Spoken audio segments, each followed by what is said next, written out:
Hello, class. I just got through grading and reading your comments on the chapter on professional ethics and professions, and I thought I should make a couple of comments.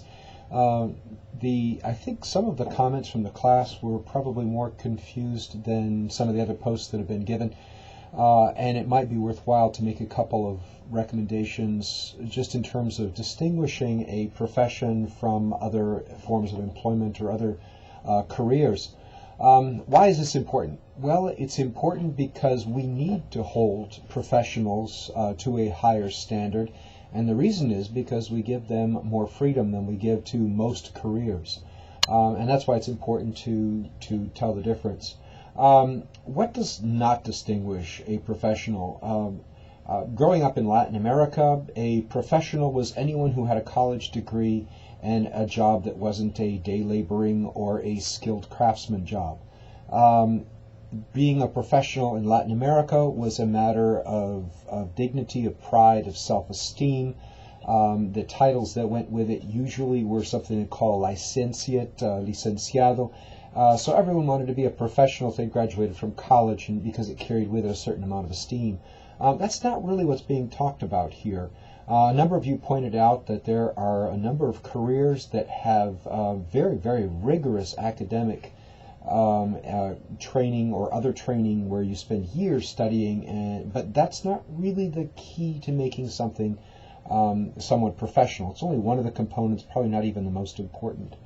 Another one that you mentioned is that that people should operate professionally. People should act professionally, have professional ethics, should have a high code of ethics.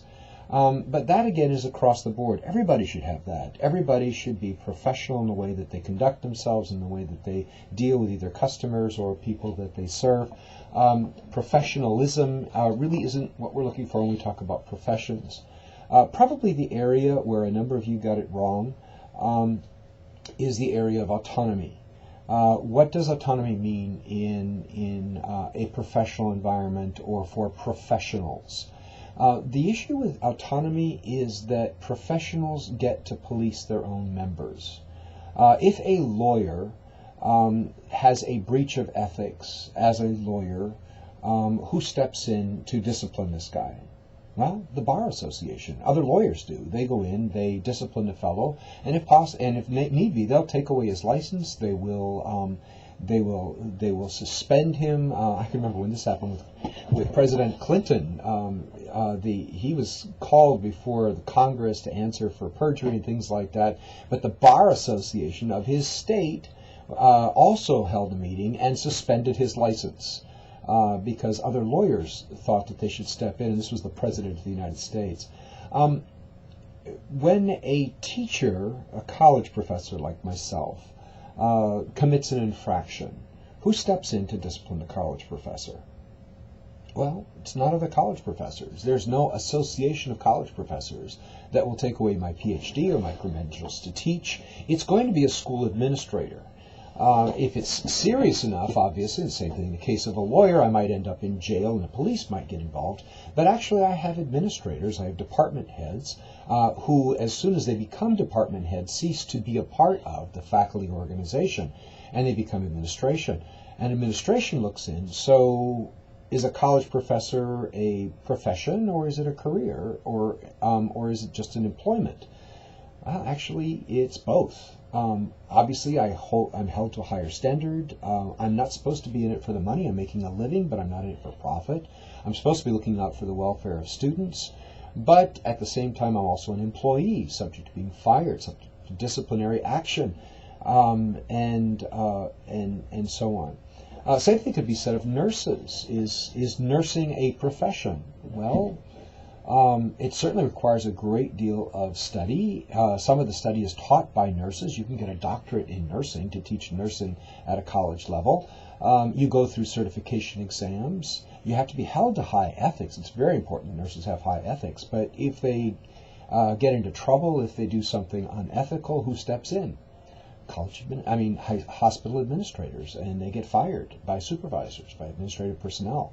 On the other hand, if a doctor who has his private practice commits some sort of an ethical violation which does not break laws and land him in jail, who is going to step in? Well, it's going to be the medical association that's going to step in.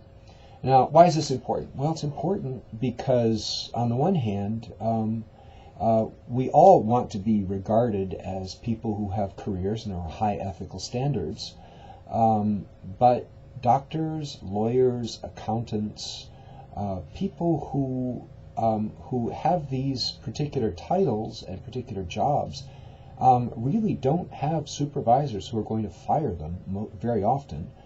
They don't have supervisors who will fire them in the event that they go bad.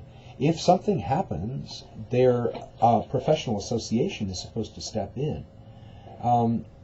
That means we as the public need to be more careful about the kind of ethics that they carry out. We need to know whether or not we're going to give them the freedom to police their own members, whether we will allow them to operate basically as independent contractors with only their peers to supervise their work.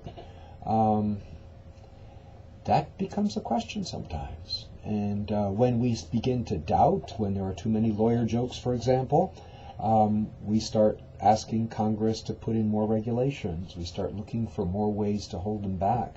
When doctors are unable to police themselves in the case of malpractice, we let lawyers go after them with lawsuits that most of us believe are probably oftentimes frivolous and too aggressive and very expensive and not the best way to handle ethical violations by doctors, but we don't trust the doctors to police themselves. It would be great if we could trust doctors to go in and clean up malpractice problems and make awards and so on and so forth. And there have been some legislative proposals to do that, but we don't trust them. Policemen. Would a police be a profession? Well, he's got to serve. He's got to have a sense of calling. There's extensive training that goes into it. He's not supposed to be in it for the money. He gets paid a salary, but he's not there just to make a profit. And yet if something goes bad, he gets fired. He has a supervisor. We don't have other policemen to police whether or not he should do what he does. We actually elect a sheriff or someone else in charge, and that elected official usually, not always, but depends on the local government, that elected official is supposed to oversee and see and make sure that things get carried out properly. What about grade school, high school teachers? Well, somewhat the same thing. We want them to have a sense of calling. They go through extensive training to get in. Oftentimes it's teachers that do the teacher training, but they're not autonomous. They still have to respond to those who are above them. So again, the key, I think, with professional ethics and the key for us as citizens is to recognize that certain professions have been given a great deal of public trust to police themselves. And those professions need to understand that if they don't police themselves, we will take away their autonomy. It's in those senses, probably, that college profs are not really a profession, that nursing's not a profession, hairdressing wouldn't be a profession, managing a company that does contracts in electrical isn't really a profession. All of those, the element that they're lacking is what doctors and lawyers have, and that is the ability to private practice and to be judged by their peers. I don't know. I hope that clears things up. But join me in holding professionals accountable for the kind of autonomy that we as citizens have given them. Thanks. Hope you all enjoy the rest of the course. Bye-bye.